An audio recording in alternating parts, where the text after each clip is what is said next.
truth you find is the key now.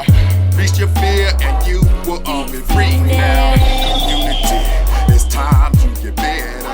You can't avoid it, we're all in this together. Head high, fill your heart with love and light now. Come together and it will be alright now. Come together, you can't run forever. Come together, it's now, oh, it's never. Community, kids are dying in the streets now. Change your mind, unity is all we need now. Community, kids are dying in the streets now. Change your mind, unity is all we need now. Change your mind, unity is all we need now. Change your mind, unity is all we need. Good morning, Chris Sanders, Community All Unite TV. Yes, on Comcast, Cable, and Xfinity, channel 1097, 190. I am here with the Grandmaster, or I'm gonna say it beautifully, Assis Karriem Abdallah. I like the way that comes out. It's beautiful because I'm getting this beautiful energy in this room of a person that has a life full of experience. And of course, any of you martial art enthusiasts out there, do you know that this young man was the first black martial artist that came up with his own system and brought it to the United States? And do you understand who I'm with right now? A legend, a living legend.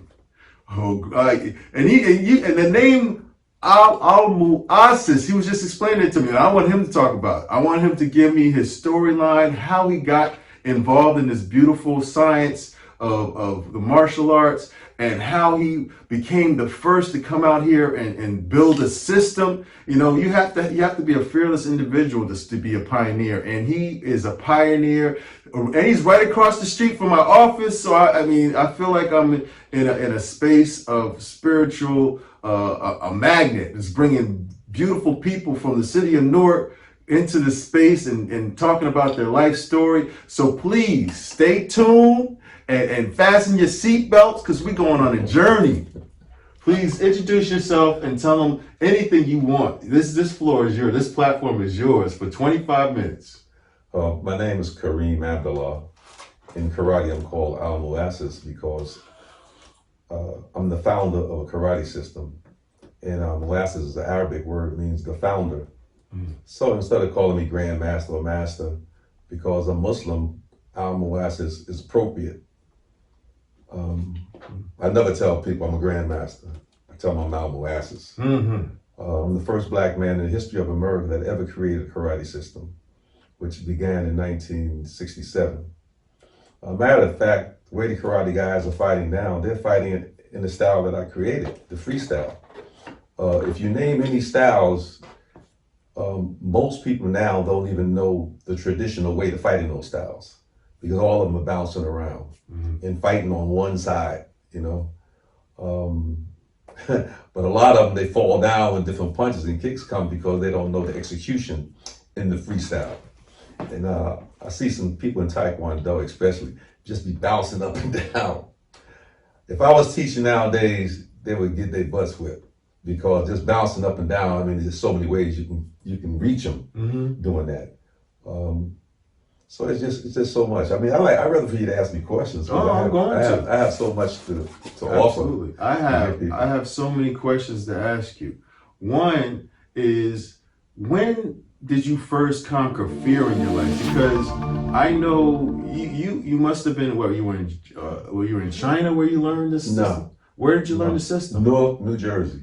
Yeah. So who taught you? James Cheatham, the late James Cheatham. James Cheatham. So now didn't he have a system to be able to teach you? Well, he was a soldier, and he was taught a style called Chi-To-Ru. I didn't even know the style I was in up until years after he died. I researched it. I didn't care about a style. I just wanted to learn karate, how to whip somebody's tail. I wanted to be a world champion. So I figured when he taught me the techniques that he taught me, I just kept training and training and training and training. I used to spar with boxers back then. You know, guys would come and, you know, they would say, karate, what's karate? I used to, it's karate. So I said, well, let's go on the floor so I can show you. And I learned the hard way. Mm-hmm. You know, I'm from the Phillips Food Court projects, and back then it was tough. So they called it projects back then? Yeah, the projects, small projects, Rose Street. No, I'm saying the title of, I mean, so we call it projects, like it's a slang almost, like for an area where folks are jam-packed in there and it's possibly not a desirable place to live. That's how projects seem to have come, no? It was a desirable place to live. Oh, okay. We had swings, we had water fountains. We didn't even know all the things that people talk about. We wasn't even discussed in the house. And they called it projects back then? It was called the projects. Mm-hmm. But the name of it was the Phillips Food Projects. Mm-hmm. Phillips Food Projects were on Rose Street and Waverly Avenue. Mm-hmm. You know, they still there, matter of fact. Right. So the projects term just turned because of the fact that after the cracking epidemic and all that, it turned into something that wasn't desirable. Well, people got more education. Mm-hmm. They got more understanding of the project area, you know, people that's there, the conditions and everything. So the intelligence grew. Yeah. So back then, it was a lovely place to live. Right. Coming up, it wasn't no bad thing. I mean, matter of fact, if a stranger came into projects and started something, they got their tails tore. Mm-hmm. We protected one another. Sure. The mothers protected us. Mm-hmm. If one parent saw me doing something wrong, she'd tear my butt up before my mother came. Right. It was all right. Then she'd get me again. Mm-hmm. So it was really a friendship and a love. It was different. Yeah. You know, it's to be able to borrow sugar, Right. bread Mm-hmm. from the next door neighbor. Right. You know. And that was before, if somebody would pissed in the hallway, Oh, no, no such thing. It would never happen. Oh no, never, no. Mm-hmm. I lived on the second floor. When I cleaned the floor, I had to clean from the second floor all the way out till we go out. Mm-hmm. That was my job once a week to clean it. So we always kept it clean. Never saw urine. Oh no, never, Yeah. never. Yeah. Back then. Yeah. So do you know what made the change? What changed the situation here? Some people are just bad. It was a lovely place to live. So that there wasn't the drugs that came No, into it. well, That's no not drugs. what changed it? Yeah, drugs changed it. But when I was coming up, it wasn't drugs. They used to drink alcohol. Mm-hmm. Some of the guys. Yeah. I only remember one adult or 4 adults used to drink alcohol. Mm-hmm. You know, the parents of some of the guys I was raised with. And another guy who was one of the baddest guys in the projects. Mm-hmm. He was much older than me. He turned to alcoholic, but it wasn't no drugs. Right. Now you wanted to learn the martial arts system or martial arts in itself because people were picking on you? You weren't bullied. I was never picked on. Right. You I always knew how to fight a little. The guys taught me how to fight coming up. The reason I learned karate, you know, I accepted Islam at the age of 15, Mm-hmm. and then I was able to become a Muslim at 17. And I remember the captain in the temple was saying that we need to learn karate because, you know, the cops come and they may want to take over our building, that people want to hurt your wife or your family. You know, you need to know how to protect yourself. And these guys had big knuckles. I remember him saying that. Yeah. So they gave another seminar. They gave a bazaar at Temple number 25 on South Orange Avenue. Mm-hmm. And they had this karate exhibition. Mm-hmm. And I remember the teacher, I remember he had one of the students to break a brick. Mm-hmm. Never heard of that. I'm 17 years old. Mm-hmm. You know, break a brick, broke the brick, bam! Oh man, I said, whoa, Mm-hmm. that's karate. Yeah. And then he had the same student, and his name was Prentice Newton, Mm-hmm. spar 3 guys on stage and whip all of them. Mm-hmm. That was it for me. Yeah. I wanted to learn karate. Right. But after the bazaar, you know, I'm looking around at Knuckles and the teacher, and I didn't see him, or did I see Prentice? And one day I was playing basketball, and a little ruckus broke out in a little area, so we stopped playing to see the guy spar. Mm-hmm. And it was Charles Moore. He was about 5'6", and a guy named Chance, he was 6'4". Mm-hmm. So he was, you know, Chance was in a boxing position, and Charles was jumping around different, you know, Yeah. putting his hands up. Yeah. He started throwing kicks, so I thought he was fighting dirty. Right. I said, stop fighting dirty, just throw your punches. Mm-hmm. And then, you know, afterwards he told me it was karate. Right. Eventually Chancey subdued him because he was a bigger guy. Yeah. And I said, Charles, why was you fighting dirty? He said, I wasn't dirty, I was karate. Mm-hmm. I said, what? What is the karate? What is that? Karate. What's that? Mm-hmm. So he said, well, one day I'll tell you about it. So I said, well, where did you learn? He wouldn't tell me. Right. So I waited till his mother came home. His mother came home, I went to Mrs. Moore, and I asked her, she gave me all the information about the school, Right. the location. So actually, I went down there one day, you know, and I remember going up the steps, and I started hearing all this noise. There was a lot of steps. Yeah. And I really got frightened. I'm 17 years old by myself, right? And when I got to the top of the steps, I looked to the left and I saw these guys fighting and making noise. I walked a little further and I looked to the left and I saw this man at a desk. So he said, can I help you? And I said, I want to learn karate. Yeah. And so he said, come in. He stuttered. He said, come in. So he's sitting down. And I said, I want to learn karate. He said, well, why do you want to learn karate? I said, I saw my friend beat another guy up almost. And I saw another guy at the show beat 3 people up, and I want to be able to do that. Yeah. So he was about to say something. I looked to my right. I saw 2 guys sparring. One of them, his name was Stanley. And the other one's name was Yusuf. I didn't know their names then. But Stanley was a strong guy.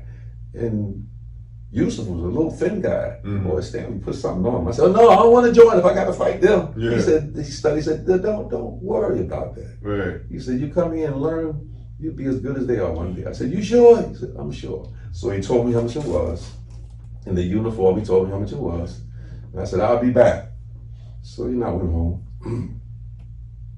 When my mother came home from work, see, these interviews are touching. Yeah, I know. That's good. It's going back into the real. I mean, I listen. It's brings up something I don't like to talk about. Yeah. My mother was a maid. Yeah. When she came home, whew. Oh man. Yeah. I lost my father, so I mean, I got you. Yeah. Anyway, eventually I asked her and she said, I'll give you the money to learn. Country girl from South Carolina.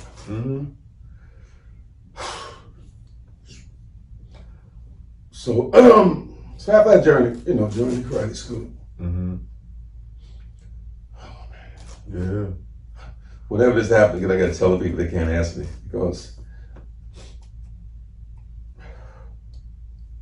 this is a space. This is a protected space. So, whatever emotions you feel, let them out. It's no big deal. It's just tough. Yeah. Anyway, money was very valuable back then. So that money she gave me to learn, I trained and I want to be a world champion for her. And my teacher. Yeah. So, that's what I did. I had a question about you. Were your parents Christian? What made you have the decision to be Muslim at 15? That's a big decision. My mother was a Christian from South Carolina. We should go to Metropolitan Baptist Church. My sister became a Muslim, and one day she said, I want to take you to the temple. I said, the temple? What's the temple? She said, where I go to learn about religion. So at 15, I went with my sister. It was 188 Belmont Avenue, New Jersey, the Masonic Temple. I'll never forget it. And when I used to go to church, I used to fall asleep. Yeah. Because I could never understand the preacher. Right. So I never cared about church. I had to go. My mother made me go to Sunday school and church every week. And when they used to serve the little serving with the liquor, that cookie, that communion. I never wanted to drink it. Right. To drink that alcohol. I don't want to. 15 years old. But when I went to listen to, it was Louis Farrakhan who was speaking. I didn't fall asleep. Right. Everything made sense. It made sense. And I accepted it then, but 15 years old, I couldn't tell my mother, don't cook pork. Even though I tried to. She got on me about it. But I stopped eating pork at 15 years old. Wow. So she would cook it, but I wouldn't eat it. You know. And later on, you know, once I became, 17, I was able to join the temple, become a Muslim. Yeah. So that was my trail. But karate came to me at 17 years old. We was talking about that prior. But the only thing I wanted to be is a world champion. Yeah. And at 19 years old, I remember my instructor telling us about the world championship in Chicago. And, so I was a brown belt then. Right. But I was beating higher belts than me. Right. I remember my instructor said just before, about a week and a half before the contest in Chicago, because he said I was going, said, meet me tomorrow morning at like 8 o'clock. We're gonna run. I remember me showing up and he had a Volkswagen. We went to Weekway Park. So we started running Weekway Park. He's running right by me. Then I start turning around, running backwards, talking trash. Yeah. What I'm gonna do to the champion, all this here stuff, right? And after we finished, my instructor didn't say anything to me, but he never asked me to run again. I think he did that to see whether or not I was in shape. Yeah. And whether I was ready. Right. Now we got to Chicago, I'm ready, I'm prime. I remember sitting on the podium, me, Prentice Newton, and then Tradishi Massey. And my teacher came to me just before the bouts and handed me my black belt. My heart said, Yeah. I knew I was qualified, but I didn't care about belts. Yeah. I defeated everybody. And when we got to the former world champion, because then the former world champion had to fight in the semi-eliminations. And my teacher showed me the Louis Lazat was his name. I said, that man too short to whip me. He can't beat me. I don't care what champion is. He can't beat me. I'm 6'1.5". He looked like he about 5'7". He's too short. Yeah. He can't whip me. Yeah. And I beat that man all around the ring. But they didn't give me the final point because back in 1964, they wasn't giving black men championships in karate. Oh, really? Yeah, they was robbing us. But at one point, we had 3 overtimes. He still couldn't get close to me. So my teacher came to me at one time out and said, take his head. But I didn't want to take his head. I wanted to win that championship. Yeah. That close. Yeah. But a guy named Robert Trias, who was a 9th degree black belt at the time, they got in a huddle after a while and they just awarded the guy the match, But by then I had people taking pictures. So I had people taking pictures of me ripping his gi and everything. I still have those pictures today. And then when I went to New York to another contest, I had made 11 by 14 pictures, had people putting all around there, Karriem whip Louis Lazat and all this stuff. Yeah. So I was talking trash in 1964, before I even knew about Muhammad Ali. Right. And I never wanted to be a teacher. I never wanted to teach. I just wanted to whip somebody's tail. I just wanted to be a world champion. Right. But all that ceased when my teacher died. I stopped training for a year. I was still living in projects and stopped training. But the kids started coming to me asking me, Karriem, teach me karate, teach us karate. I said, no, I don't do karate anymore. But every time they would see me, a whole gang of them would come and say, teach us karate. I said, no, I don't train no more. He said, but you can beat everybody. Teach us. Right. So one day, I came and here kids come around. I couldn't hide from them. And they started talking to me. And while they started asking me to teach them, one of the neighbors, Mrs. Hanford, was standing there, she was a wonderful person. So she heard the kids saying, teach me karate, teach us karate. Come here, teach us, please, please. She looked at me and said, you better teach those kids. And you started teaching. Yeah. So I started teaching right in the projects, right in the playground for free. After a few weeks, they were sparring. I had them sparring. I got pictures of them. They're adults now. Yeah. In their 40s, 50s. And I got pictures of them when they was 8, 9, 10, 11 sparring. Yeah. Three friends of mine. Well, one was older. His name was Timmy Miller. A friend of mine, Garfield Davis. Another one, Chink. I approached all 3 of them and said I wanted to open a karate school. Yeah. I didn't have any money.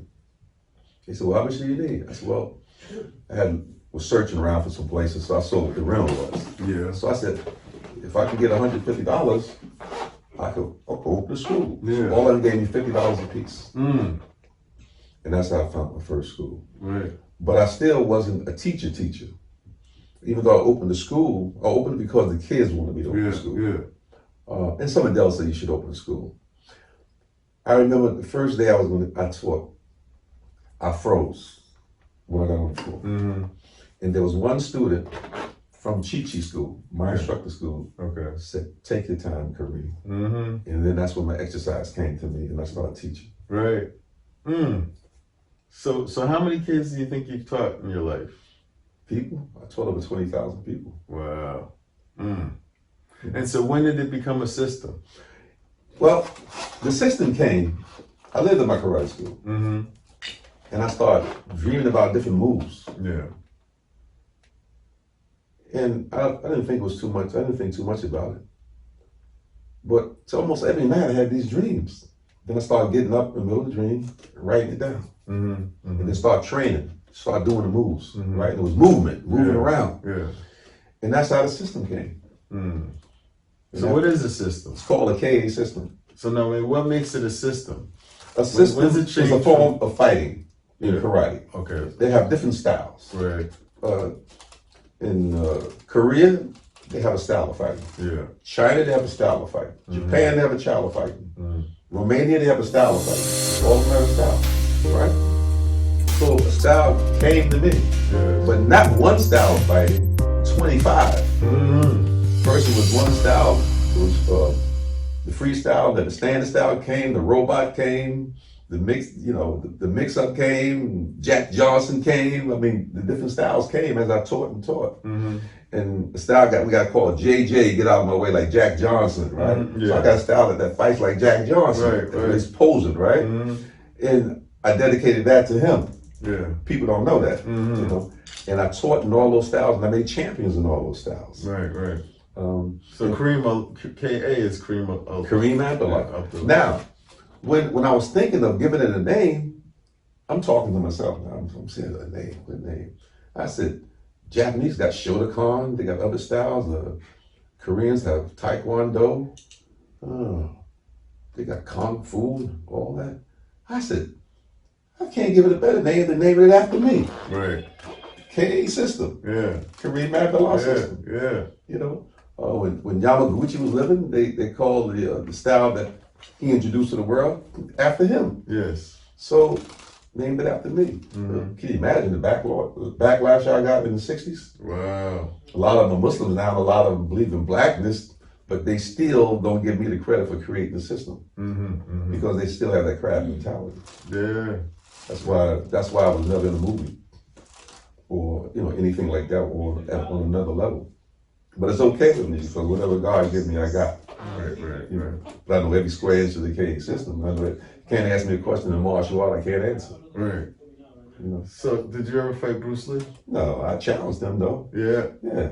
Bruce Lee wasn't gonna fight me. Right. Midget ain't gonna fight no giant Right. in real life. Yeah. You know, he was a movie star. Yes. You know, I was a contact fighter. Mm-hmm. You know, I challenged Jim Kelly. Jim Kelly didn't want to spar me. Wow. Yeah. Back then, I said I get up $10,000 if he spar me, give me a match. He wouldn't do it. He wouldn't take it. What about Chuck Norris? Chuck Norris is too short. Chuck Norris is short? I didn't know that. No, Chuck Norris is too short. Right. What about Claude Van Damme? Well, he wasn't even back then. I didn't even know about Clark back down. That came later on. Yes. Maybe the 80s or something like that. I'm Right. not sure. Mm-hmm. But he wasn't a karate man. He wasn't in the magazine all the time and stuff like that. Yeah. The movies wasn't big with karate back then. Right. I'm talking about the guys that you named. Chuck Norris was around. Mm-hmm. Joe Louis was around. He used to talk trash about Muhammad Ali. That's why I challenged him. Yeah. And then he got beat by someone else before I fought Jeff Smith for the world championship. Mm-hmm. I didn't even know about Jeff Smith. Right. Jeff Smith was the baddest fighter in America. Mm-hmm. He was knocking anybody out within 3 rounds in karate. Wow. I didn't even know about it. Mm-hmm. You know, and I'm jumping to something because when I fought Jeff Smith, I didn't even get any sparring. Mm-hmm. I didn't know how bad he was, but I knew, he's knocking everybody out within 3 rounds. I said, he can't knock me out. Right, I could run for 3 rounds. Yeah. You know, but in the fight, he ran. Mm-hmm. So, and they gave him the decision. But it wasn't the right time in life for me to be world champion. That's what I see. So why did they give him a decision? Because he knew everybody. Because It was his politics? instructor, if we fought in his hometown in Washington, D.C., Yeah. June Reed was with all the politicians in Washington, D.C., teaching the senators and everybody. So all the referees, his name was Mang G. I knew him, right? But all of them was hired by or suggested to be a referee or a card scorer, whatever position they had. It had to do with calling the championship by rounds. Yes. Yeah. We're running out of time, but I'm gonna get you back. I want to, Okay. and I want to be a part of your KA system. I want to learn from you, definitely. Okay. I want to thank you. Oh yeah, Thank you for the time. Thank you for the journey. And here's his book. So everybody that wants to buy the book, and this is my signed copy, by the way. Yeah, Here go the DVD. Yes. The DVD, documentary. The documentary of Karriem. And what were you saying about the crunch workout that you do? What you said? I do 1,000 sit-ups in 19 minutes on the incline then to the beat of the music. Right now, I can still. And no breaks? No, what do you need a break for? Get your breaks on Broadway. So you don't have a problem with getting cramps at night or I something? don't get cramps. I cannot That's wait when to your work body it. is out of shape. Yeah. So if your body is out of shape, you get cramps and stuff. Yeah. Well, you could be in shape and get a cramp, but it's not like you saying, get a cramp when you go to see. I don't feel nothing after I do that. Sure. I don't have to do a sit-up in months and I go and knock out 1,000 sit-ups and nothing. Wow. And I experimented with it. Yeah. I stopped doing it for like 6 months. I said, let me go ahead and knock out 1,000. See, can I knock it out in 19 minutes? Yeah. How do I know it's 19 minutes? I see the time. Right. And then have the music, you know what I mean? Certain music put on there. Boom, boom, boom. That's what I do. And that's a full up and down? I don't go all the way back because you can't stick to the beat of the music. I do crunches. Oh, crunches. Right, yeah. Any kind of sit-up is good for you. Yes. Okay. However you do it. Any kind of push-up is good for you. Yeah, definitely. You don't need no machines. Our next interview, I want to, it might be after we train for a while, after I've learned a little bit of the system, and I'll try to just put this thing up and get us on camera doing something. Okay. That would be lovely. Okay. See how I created a lane? I just created a lane. Thank you so much. Community All Unite TV. Yes, every Thursday from 8 to 8:30.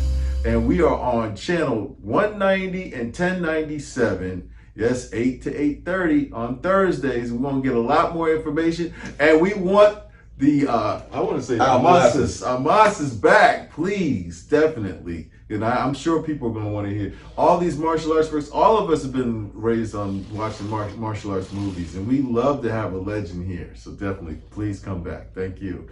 Over and out. Let's see if it turns. Community. It's a fight now. Right now. It's a fight now. Community. It's a fight now. Head high. Get ready for a fight now.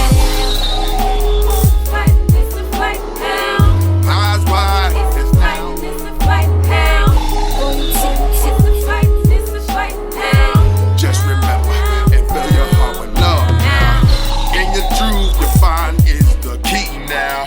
Reach your fear and you will all be free now. Community, it's time to get better. You can't avoid it, we're all in this together. Head high, fill your heart with love and light now. Come together and it will be alright now. Come together, you can't run forever. Come together, it's now, oh, it's never. Community, kids are dying in the streets now. Change your mind, unity is all we need now. Community, kids are dying in the streets now. Change your mind, unity is all we need now. Change your mind, unity is all we need now. Change your mind, unity is all we need now. Change your mind, unity is all we need now. Change your mind, unity is all we need.